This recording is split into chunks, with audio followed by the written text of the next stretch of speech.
Hi everyone, welcome to another ZEX Calculus seminar. Today we have a Colin who will be talking to us about his graphical calculus for fermionic tensors. So please, Colin, go ahead. All right, thank you. Thank you so much. Thank you for having me. Let me take a brief time to introduce me and my collaborators. So I'm calling from Peter Shor's group, and most of my time in my PhD, I study condensed matter and its relation with quantum codes, in particular linked by algebraic topology. As you already know, I also do a little bit of tensor calculus and tensor network. So Kai-Feng used to be a postdoc from Harvard. Now he's a faculty in Ohio State University. And if you do quantum probability theory, he's famous in designing quantum convolution. And also he studied resource theory for qubits and continuous variables and also fermions. And Andy, I think he also gave a talk here. He's right now in Sasloy's group, and also from MIT. Okay, so here I'll briefly mention some rule, and feel free to interrupt me anytime if I'm not clear on something.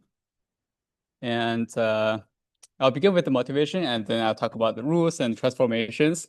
And then I will present several short examples and some bigger examples, which are applicational. And then I'll wrap up. So the motivation is that, we do a lot of tensor network, and we already know that. So they are not some crazy, they're very ordered systems that human brains can study. And for example, we use the numerical method like MPS and graphical calculi to do them analytically and also numerically. And so we already have this calculus, which has been proven very successful. So those bibliography is not showing up, but I will show them eventually. So quantum circuit optimization and compilation, you can do it using the calculus, and we can also do measurement-based quantum computation. And of course, it's very useful in quantum error correction. Okay, and then, right, so what about the fermion system? So people have been talking about fermion system. For example, Microsoft is doing that, and also some research theorists and also experimentalists from Maryland, they're also trying to implement quantum computation using just fermions, native fermions. So what would be the calculus for these sort of systems? And of course, fermions is an important element in nature, and we kind of want to know the counterpart of the calculus in fermion systems. And there are some differences. So first of all, the anti-commute.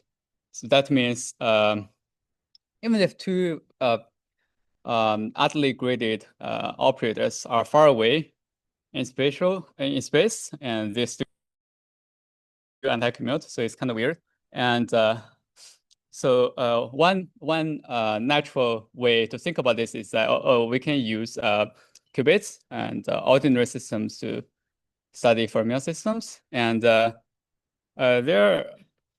it's kind of subtle because they're both discrete systems, but fermions, because of that weird calculus, it's very hard, for example, to understand a separable state. We just don't know how to define it. So if any of you have good intuition and know how to do it, and we should definitely talk about it afterwards. So, and they have some breedings, and so interpretation of this diagram will depend on how it's drawn, because it's already been mentioned in the W calculus. So because the crossings do matter. And we also have a Qn language. And so in this methodology, the lines they're not really tensor diagrams. It's kind of the fermion mode diagrams. So each line will be representing a fermion mode. So I will talk about fermion mode in more detail later. basically you can think of them as each line as half of the line of a tensor line. So we want some tensor calculus that is more similar to ZX calculus. And we want them to be topological, and hopefully we can use some other method to get around the crossings. That's what we do here. So we introduced the graphical calculus based on these fermionic tensor networks. And you will be very familiar if you have seen papers like by Frank and other people who do traditional fermionic tensor networks. So we will be adopting a similar notational convention as them. Okay, so to begin with, here a very simple example. So we don't care about crossings in this convention, and only connectivity matters. So in this perspective, it's very similar to ZX calculus. Okay, and then yeah, let me really start to define this fermion thing in case you're less from a physics background. So we have fermions in nature. It's kind of weird that we usually have a vector space.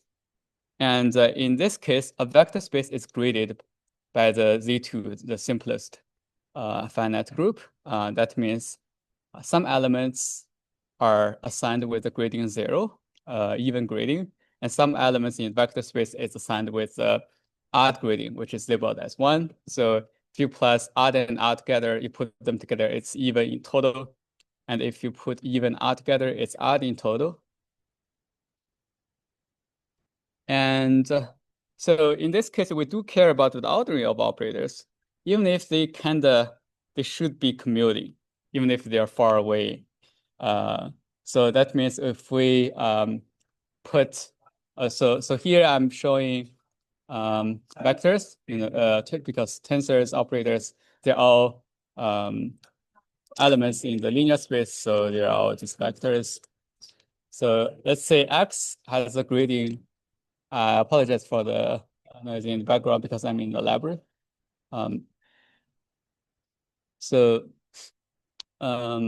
We have, for example, X has grading. I use the absolute value line to indicate the grading. And if you want to move the order, in Euro, we will just move them. However, in this time, we have to take account into the grading. So if both of them are oddly graded, we'll have a -1 factor.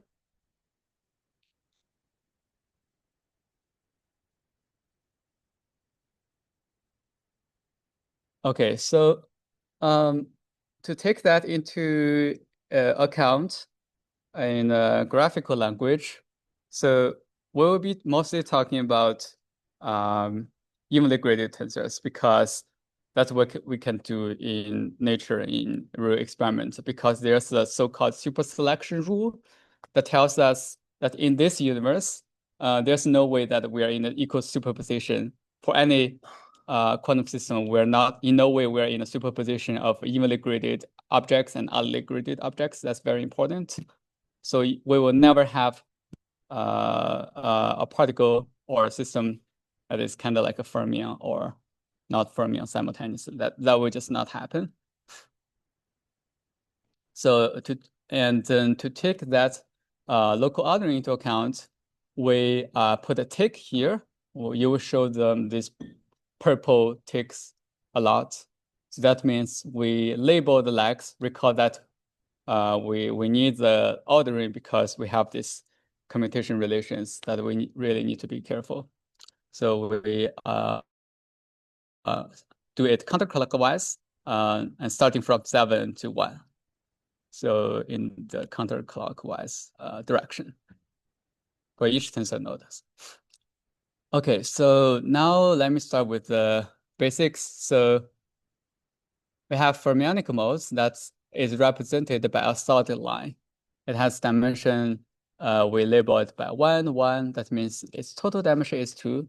So numerically, you can think of it as a c to the 2. That's the same amount of dimension as qubit, except we're not in a superposition of even and odd, as I mentioned. So you could say there's a fermion unoccupied if it's 0, and a fermion occupying it if it's odd.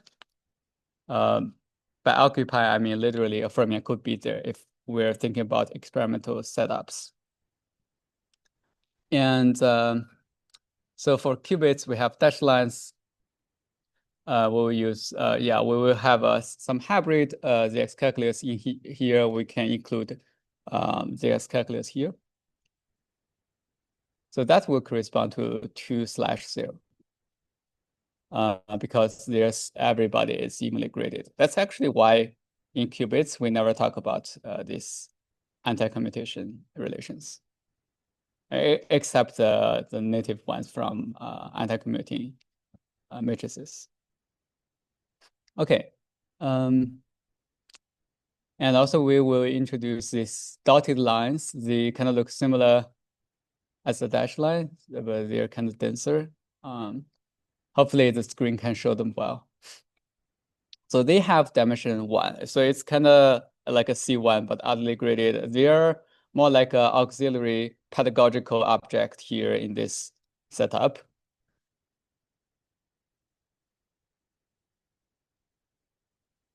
Okay, so here I introduce the X spider. I also put dotted lines there because if, for example, the spider can be oddly graded. In that case, we need it to be paired up with another oddly graded spider so that in total, they're evenly graded. Again, this is auxiliary. These dotted lines are auxiliary tools in math, and in physics, in nature, they correspond to the fact that we are always implementing some even parity circuits or tensors, because in nature, it's just how it works. It has to be evenly paired up. And W tensor, we will also include them here because I'm using the solid legs, so you can, so those are the fermion lines. And this spiders is just as usual, except that we demand even number of fermion modes for the same reason that have been emphasizing. So we need rules to change the index ordering. So to do that, we can always write them in the equation. So suppose you decide to permute cyclically, permute all the ordering, that corresponds to we are changing the starting point and the end point of the legs. That corresponds to rotate the ticks by a single step. And if you do this game after some simple calculation, we'll realize that that has to do with the parity of all the other legs, which is the same as the single leg here. So we put a fermion parity here. So a fermion parity means if it's 0, it does nothing. If it's in one state, it gives you minus sign. And of course, that's a special case of a Z spider, a very special case of it. And we put the dot here just for to highlight it. And one could also put a tick here, but it's really unnecessary. So we will never try to put a tick, like purple tick, on the fermion parity tensor node. All right, so the first weird thing immediately is the self-contraction. So if we're doing self-contraction for ordinary QD tensors, they're kind of harmless. We just sum them over, and that's it. However, here, because of the auto grading, they kind of cut off things. So if we have these two lines contracted, so those dot just means there are arbitrary number of fermion legs there, and then ticks means the orientation. Then we immediately cut the two tensor nodes. And you can view them as a fusion to backward. And if I put a parity operator here, fermion parity, And then that is as if I cut them into two oddly graded X spatters with a pairing line, a dotted line that I introduced before to pair them up.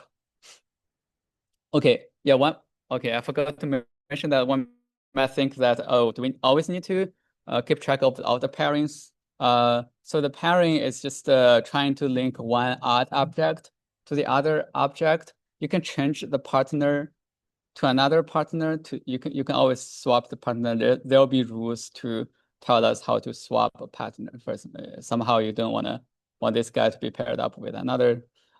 You can just swap the partner. And then also here is a self-construction for the this spatter. We put, for example, if there are n legs there, there'll be interestingly n pi phase here. So just like the qubits, Sorry, Colin, could I ask a question about you before? There's an arrow on this self loop, so direction of contraction here matters. Oh yeah. Did you define this arrow before? Did I miss this? Or? No. My bad. I should have defined it. So the arrow means yeah, I should put it in really on page 1 to define the arrow. So if we have a contraction, the output, suppose we are contracting these two vectors. So a cat will correspond to a output, and you can think of a direct bra as an input. So we define the orientation in such a way. This also matters because suppose I just contract these two directly. Suppose I have another tensor. I have a second tensor here, and I just directly contract them. And because of ordering, this will be different from oh,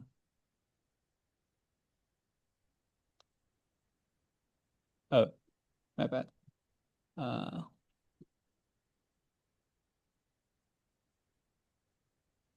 So yeah, because in QD systems, the order don't matter. Here it does matter. So suppose somehow I wrote the equation in this way on the left-hand side. So suppose this is some equation, some other things here, and this is the right-hand side of the equation, which I don't care. And then to do the contraction, we have to move it to the right first, and then do the contraction. And that will give us a minus x. It's kind of painful, sorry, and it's kind of slow for me to write this using my trackpad. So we'll have a grading like this, and compare to if they were already nicely ordered. So we will do have a non-trivial phase factor here. That's why the arrow do matter, and that's actually I should have emphasized that that's why we mostly need these arrows, unless unless, as you can see here, for the outgoing and incoming external legs, I don't put arrows there because I can simultaneously change the direction of the corresponding legs. For example, I can change the leg. Can you see my cursor moving? Yeah. Okay, great. So for example, I decided to put arrow upward here and upward here. I could also immediately flip them simultaneously for the two sides of the equation. So that still holds true. That's why for the external legs, we don't care about the orientation that much.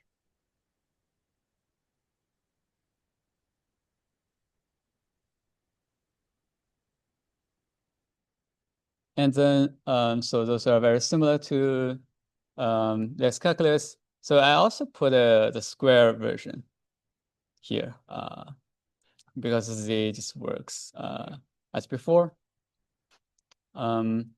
For the X scatter, they're mostly similar, except that if we put every orientation here, and so the fermion parity, you can put them here, and then so it's like we're fusing, as I mentioned, how do we change the partner? if you don't want one odd tensor to pair up with another odd tensor, here's how we fuse these auxiliary dotted lines together.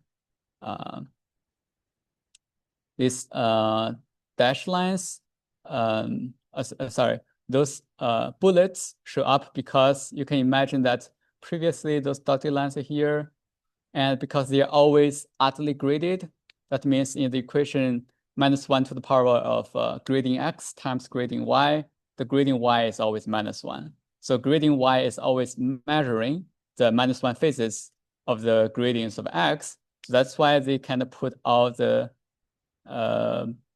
Fermion parity there. So those are the x for each of the leg. So that's why this equation is true. And you can also absorb them. So that's similar. And here's how we fuse two x spiders. And if they have some auxiliary dotted lines linked, so they will form a pair, kind of like a disconnected component there.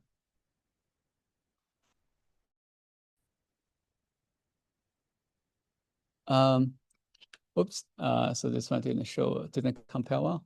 So for the self-contraction, which I kind of showed before. And for the W tensor rules, so those are the ones you will, those are actually all the W tensor rules. You will notice that some are missing because unfortunately they will be kind of ill-defined compared to the ordinary W nodes in the XW calculus. So indeed, some will be missing because of anti-commutation relation, they will kind of almost vanishing or annihilate themselves. So those equations will not make sense. Those are all the W. Yep. Can I ask a question? I guess it's a little basic at this point, but we have the ordinary ZX calculus, right? If that is not capable of describing fermionic degrees of freedom, you cannot use that to describe fermions. Oh, you can indeed. Except just that, for example, one of the motivation is that we kind of want to skip the flow of time or any orientation. So that's why we put this lines there. Oh, that goes back to the comment why we can't just use qubits to do this. We can definitely always use qubit to simulate fermion systems. And the first problem is that it's not native. For example, if we use it's kind of like concatenation with a map from fermions to qubits, and then you use on top of that. You need like a Jordan-Wigner transformation to map qubits to fermions, right? Yeah, exactly. And then, in fact, we will also show that using this tool, we can design arbitrary dimension Jordan-Wigner transformation. But that's to continue with your question. So, Jordan-Wigner transformation are necessarily designed on lattices. Let's say we're not given any graph or lattices. So we want to have some native rules to write them down. And the other reason is that, for example, in an applicational reason, how do we use the XW calculus to write down Jordan-Wigner transformation? We find that it will, without all the arrows and all the ticks, they will put a hard constraint on the layout of the graphs. So just the layout will be, you can still use them. It's just the layout will not be reflecting the Jordan-Wigner layout that you want it to be. So perhaps you can't move edges around and have them like overlap and switch. Yeah, essentially, we need these orientations. We need these errors to be flexible, just in the layout. Eventually, if we don't care about layouts, we can always continue to use them. And indeed, actually, if we and continue with the W tensor, if we stare at some of the W rules and interpret them as fermions legs, then indeed those will disappear. And that's the same reason why I didn't put them here. So yeah, if you do interpret them as fermion legs, that will happen. Okay. Can you say which rules disappear? Yeah, I kind of forgot. So there should be a third rule in the 2023 the XW calculus paper, for example. There are also some other rules missing. If you compare this with the 2023 paper, you will, yeah, I kind of forgot. I apologize for that. The paper says the BZW rule is Yeah. one of the. Great. Yeah, thank you so much. Yeah. Oh, sorry, I was just like looking into it right now. The qubit Z spiders doesn't have three like it. Can't be defined with three likes in your calculus. That's why. And okay, so yeah, as you can see, I also put the qubit legs here, and because it's really a hybrid thing, we can always merge qubit system with fermion system together. And the algebra is kind of similar, except we need to be careful with the ticks and namely the local orderings. And also we will have these parities if we keep track of all the kind of annoying signs. We'll be careful, we'll find this parity there. The half rule is really similar. And we have this triangle. So with the Hadamard is only defined on the qubits, so that's why we put dashed lines there. And then it's kind of dealing with the need that sometimes we really want to change the order of two legs, which didn't matter in ZX calculus, but it matters here. If we really want to do that, you should use this rule to do that. And the pi commutation, it just need to be, okay, for this one, I mean, it's similar. And for this one, so we add this beta here, we will have m pi phases due to this ordering. And yeah, it's just how it looks here.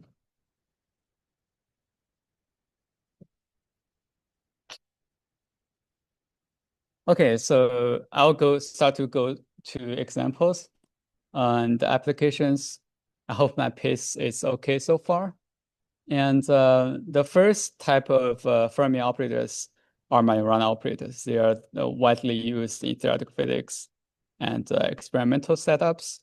So what they mean is that they're kind of like a poly in qubits, except they're oddly graded, which means we have to pair them up because in circuit design, in real experimental setup, physics demands us to apply a evenly graded operator. So that's why I put dotted lines here to pair things up.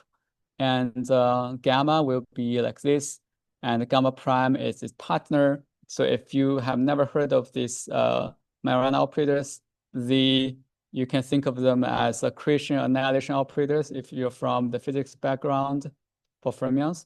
And if you are from math and computer science background, they will be the analog of Pauli operators.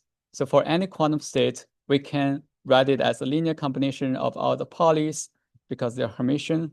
And for here, you can write any quantum state as a linear combination of all the Majorana modes. So if we have n 2n Majorana modes, we can in principle make n fermionic qubits with gradients, of course. So those will be basis generators. So we can derive these fermionic relations diagrammatically. For example, the simplest one is that if we put them together, they count as a fermion parity on the same leg, on the same mode. And we can also embed a qubit into the even parity subspace of two fermion modes. So the first example will be, it's hard for me to keep track who invented this 4 fermion mode to 1 qubit mapping. I know the Kataev is the one that broadcasted. It's hard for me to know who really did it. So I cited Kataev's paper And what they do is that you only use 2 of the fermion dimensions here. We have 2 fermion legs. That's why we have 0, 0, and 0, 1, 1, 0. They're not used.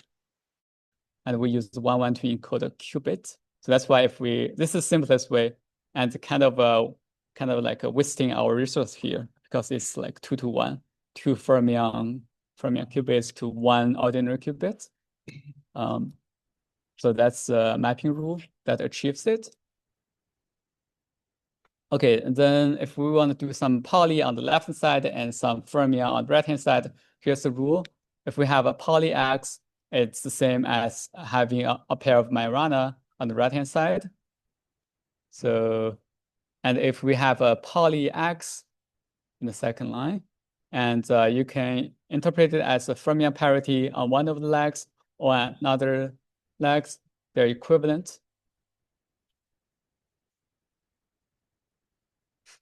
And here is the so-called Kataev chain in the condensed matter literature.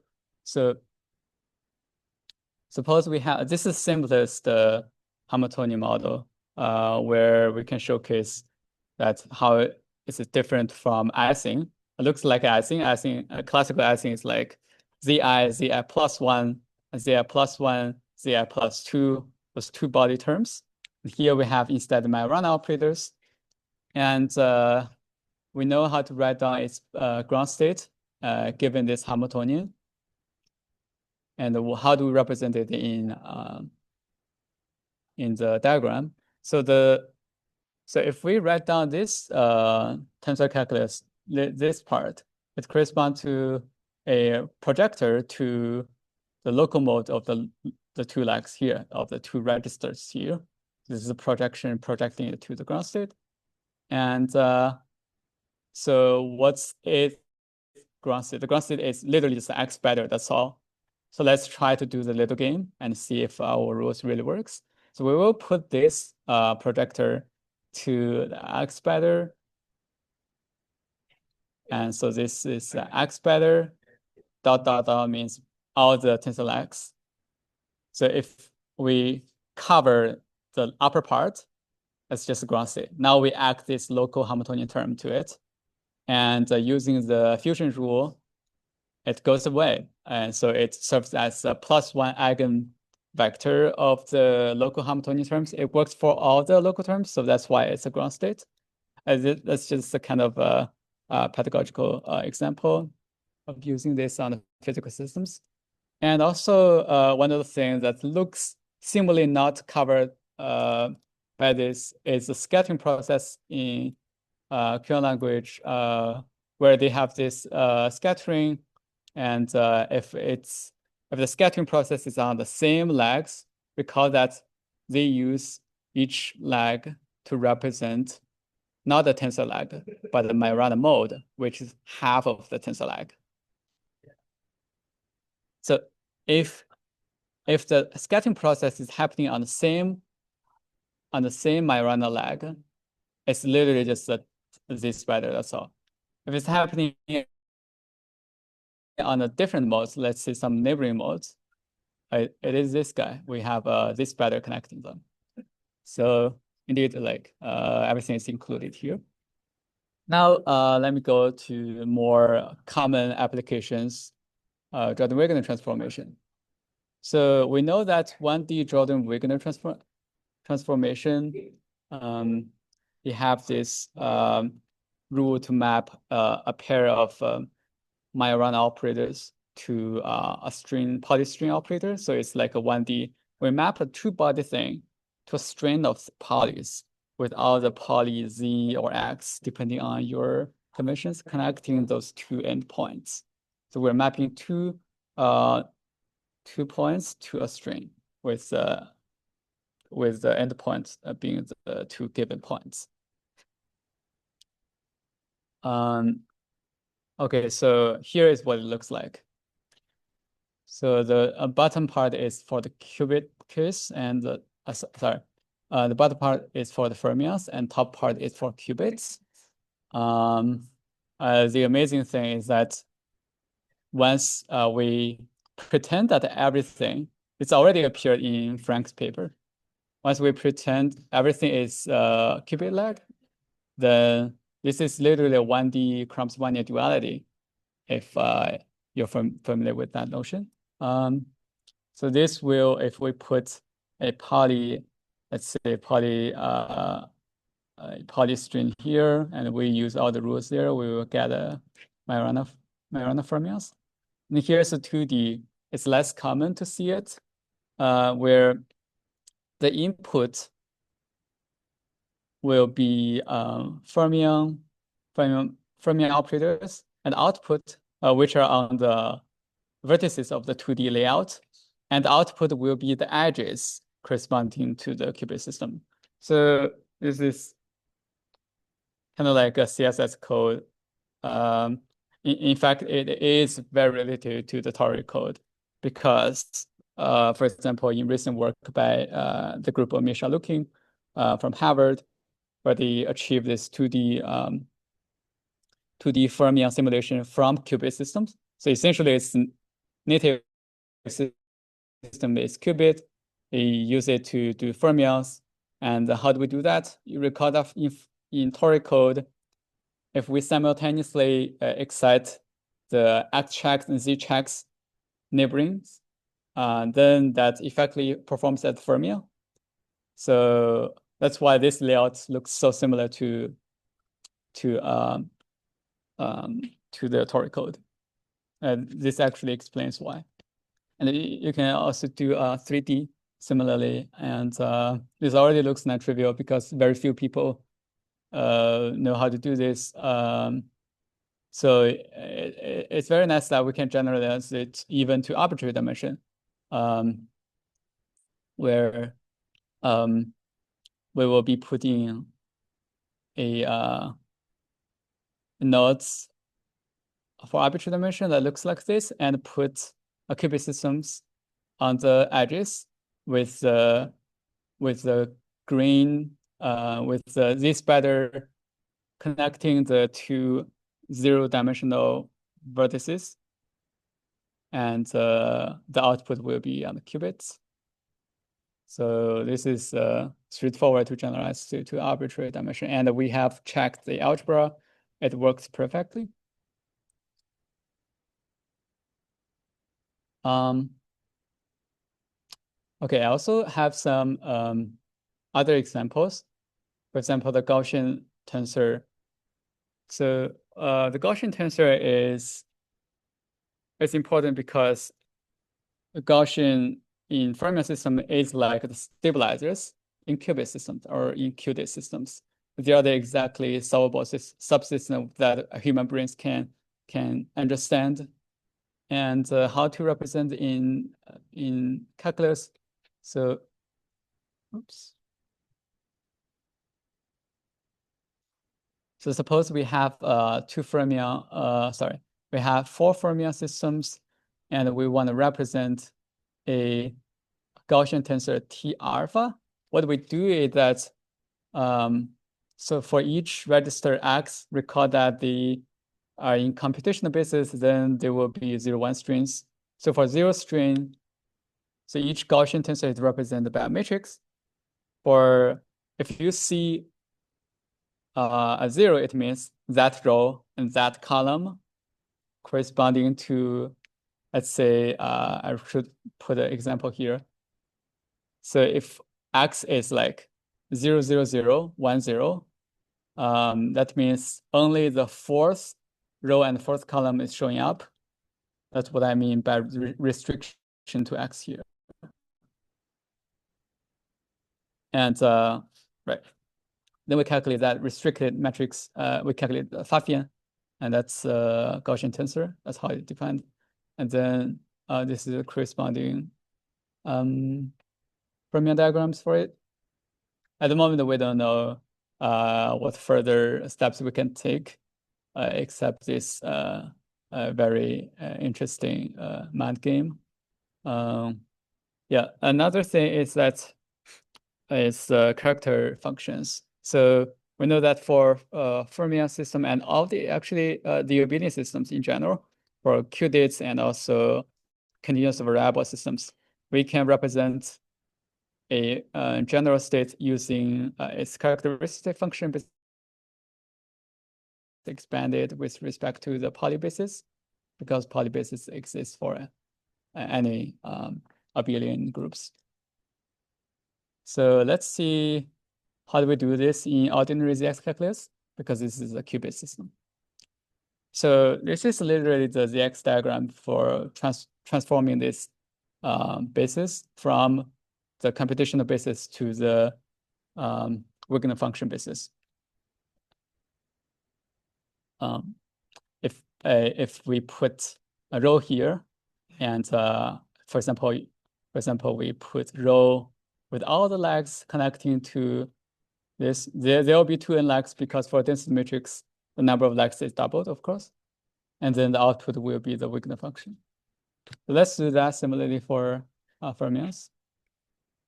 So the fermions, similarly, we use Majorana strings. Instead of polystring, we use Majorana strings. So we will be transforming rho to the AJs. This will be the fermionic version of the Wigner functions, or the characteristic functions.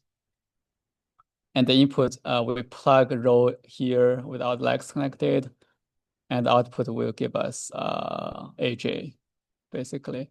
And so that is really because if we feed nothing, or the fermion parity or gamma gamma to it, we will be getting this 4 situations, and you can interpret them as 0, 0, and 1, 1, 1, 0, and 0, 1. So that's why it works. Is there any questions? I think I've been going straight in the row for quite a while. So this is not necessarily a question about any of the applications you just mentioned, but it's like I'm wondering, is essentially can I think of all these rewrites that you found and the diagrams you found as specializations of regular ZX diagrams? So if I sort of forget some knowledge about like the symmetric and anti-symmetric subspaces, do I get a valid regular ZX rewrite? Oh, yeah. So for example, if okay, good. Yeah. So essentially, everything can be represented by ZX calculus if we keep track of all the signs. Essentially, it's the same amount of data. So here, this way, in this formalism, we can think of it as first of all, we introduce ticks and the orientation of namely the arrows to keep track of those things we should be remembering all the time. I mean, otherwise, basically, a equivalent paradigm will be for each crossing we put, yeah, right. So in the ZW paper, we put blocks on each of the crossings to keep track of that. So I'm just saying that amount of data can be transformed into this amount of data, and then one more nice thing that this buys us is that for 2D Jordan-Wigner transformation and 3D and all the tensor networks in space and time, using this way will buy us more flexibility in disciplining the figures. Otherwise, we for example, because the original one is without the arrows, then it's very hard to write down the 2D Jordan-Wigner transformation. That's one example. Yeah, that's one example. So I'm not sure how familiar you are with like sort of category theory language, but could you say that there's like a forgetful functor from this fermionic ZX calculus to the regular ZX calculus? We do have some remarks about category theory. Those remarks is by Andy, and I'm not an expert in category theory, so I will not garbage here. I don't want to say anything wrong. Yeah. So I think like for me, kind of the main difference is that like our rules, we think of them as being like tensor network diagrams, like in the category of super vector spaces. So all of these diagrams are like have kind of the like non-trivial fermionic braiding like implemented automatically. So like kind of the physical interpretation of the diagrams is different. Like if the rules themselves can be mapped to each other, I mean, like all of these like super vector space diagrams can be mapped to ordinary vector space diagram, just like, draw it on some in some way on a 2D like paper, and then like exchange every crossing by like a Hadamard kind of CSAT interaction. And then you can map each diagram of like each of our diagrams into an ordinary ZX diagram. Okay, great, thanks. Is there any other questions? Thank you very much for the talk. Can I? I have quite a few questions, but maybe I'll go read about some of them more. But I guess my main conceptual question is about the X spider contraction, how to interpret that. So because you've now decorated the edges and have only connectivity matters, but with this tick to denote the ordering. But I thought it was can you explain in terms of like free fermions, non-interacting fermions, what does it mean to why is the interpretation that if you have an X spider with a self loop with an arrow on it, then that's equal to two disconnected X spiders. So every possible factorization of this into non-connected X spiders, is that possible? And what is the interpretation? What is conceptual reason why? It's one of your earliest slides, the X spider. Right.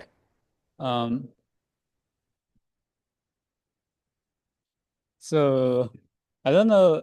Yeah, what's the deep meaning behind it? We have this rule only because we noticed that if we write it just as a plain equation, and then we contract some of the legs, and then the right hand side will just be factorized. So actually, I can't give a better answer than this naive equational interpretation.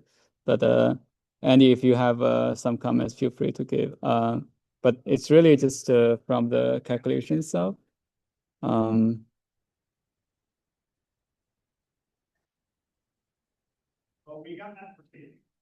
Yeah. But if it inspires any other things that you think is interesting, maybe you can talk later. Sorry that I can't give a deeper meaning behind it.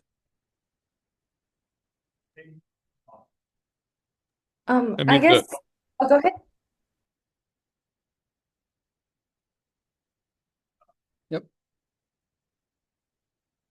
Sorry, I just wanted to say that I mean the rule comes from, if you contract two legs of an X spider, then you sum over the two configuration of these two legs. They can either be both 0 or both 1. And because of these like fermionic like reordering signs, like the sum current turn into like either 1 + 1 or 1 - 1, and then like 1 - 1 cancels, and that's like that's kind of the technical reason why you see the splitting. I don't have like a physical reason what this really means.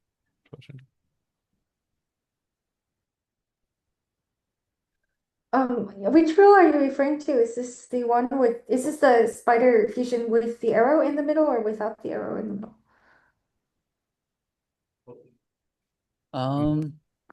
What like an arrow in the middle, you say? I guess you have I guess you have both the self-contraction rule with the self arrow with the dot on it, and then you also have the one without the dot on it. And then you have I see. the one with no self loop. So you have these three different rules, and I was struggling to understand the different conceptual differences about if these fermions are non-interacting. So in addition to these two red self-contraction rules, you also have the X spider fusion rule, which is also different. Ah, I see. Okay. Mm, Let me see.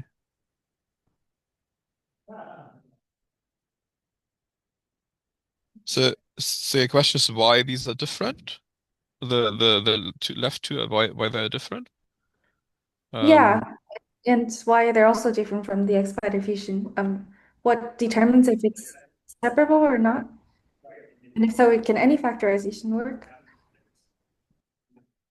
Okay. So like it kind of matters which pair of indices you contract in the self-contraction.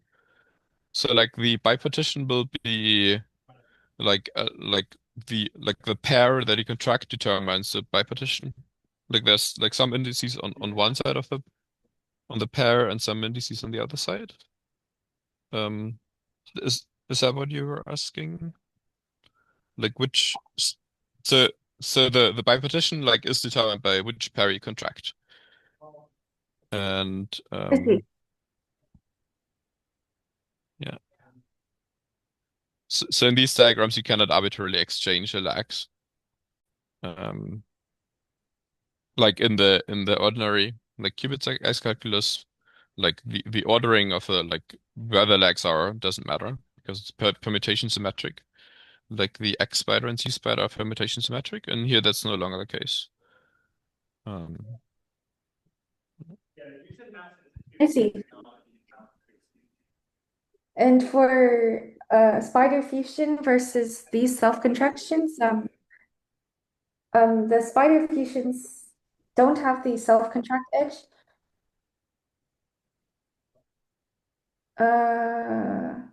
Maybe I will just have to look more at it. Thank you very much.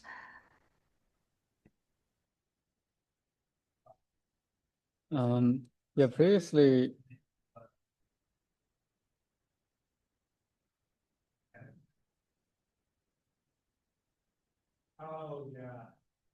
yeah, I don't have anything else to add to this. Okay, let me go back to the end. Can I ask a different question? So Yep. when you say 2D Jordan-Wigner transform, like what do you mean? I meant in a 2D Euclidean geometry, what's the exact algebra that maps Pauli algebra to Majorana operators? So is that a like okay, so if I just want to see what 2D Jordan-Wigner transform is, what sort of fermion to qubit mapping does that correspond to? Right, great. So essentially it will correspond to for example, you put in two Majorana operators, even far away.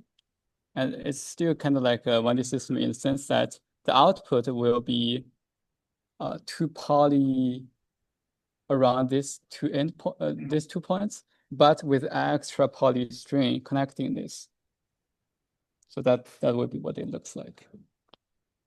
But like, let's say instead of calling it 2D Jordan-Wigner transform, I want to just describe this as a fermion to qubit mapping. So what sort of fermion to qubit mapping does this 2D Jordan-Wigner transform corresponds to? Do you know, like, if there's what is the correspondence there?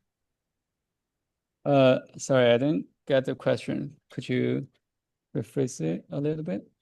So I guess like what I'm thinking of here is that uh, you have a lattice on which you have fermionic sites, and you're trying to map that Yep. to qubit systems. Yep. And instead of doing like a 1D Jordan-Wigner transform where you have to like pick some ordering of your sites, you want a local encoding of your fermions. Yeah, exactly. And I'm asking which such encoding does the 2D Jordan-Wigner transform corresponds to? The 2D encoding, if you're thinking about quantum codes, that would be corresponding toric code. But like the toric code has one logical, and here there is not one logical. So Oh, it's we don't talk exactly about the logical here. The logical, so this is not about quantum memory, so we don't think. Okay, yeah. maybe think about either a toric code without logical, or a surface code with anyway, yeah. Logical is kind of confusing. We're just thinking about local things. But like, is it like the Brahms super fast encoding or like the compact encoding where they just add like yeah, it's the same as stabilizer compact. It's the same as compact encoding. Okay. You can view this as an arbitrary dimensional generalization of compact encoding. Okay, thank you. Yep. Yeah, let me jump back to the very end. So can you still see the screen? Yes. Okay.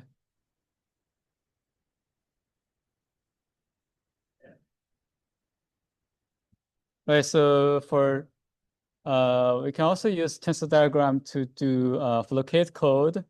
So thanks to Andy, so we can interpret this flocate code as, we're treating this space-time lattice from a different angle.